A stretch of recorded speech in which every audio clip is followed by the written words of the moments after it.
You may remember this picture from back over the summer. It shows a man who claims to be the president of the Virginia KKK driving his car into a group of Black Lives Matter protesters in Henrico. Today, he was sentenced for the crime. Our Brendan King was there. He joins us live to tell us what happened in court today. Brendan?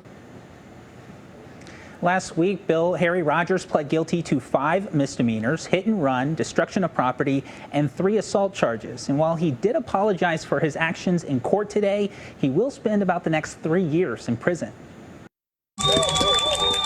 June 7th, 2020. Harry Rogers, behind the wheel of a blue pickup, U-turned over a median on Lakeside Avenue and drove into the path of Black Lives Matter protesters. We do not tolerate hate. We do not tolerate bigotry. Henrico Commonwealth's attorney Shannon Taylor led the prosecution. That I am committed to making sure that this type of behavior will never be tolerated. The self-proclaimed leader of the KKK and proud white supremacist told the judge he was sorry for his actions that day.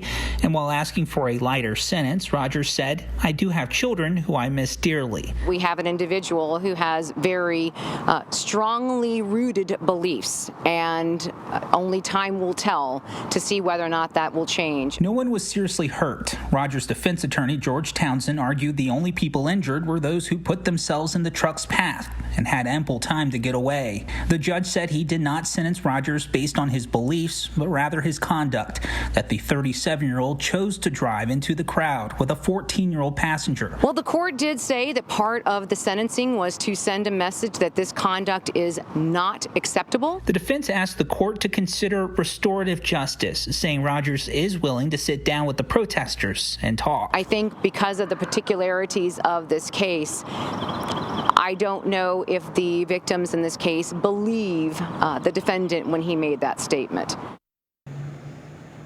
While I reached out to Rogers' defense attorney for a comment, I'm still waiting to hear back. Meanwhile, Shannon Taylor also talked about her work strengthening Virginia's hate crime laws, which did not apply to this case. So I just posted on our website what she thinks needs to change about those laws, and that's on WTVR.com. Working for you in Henrico County, I'm Brendan King, CBS 6 News.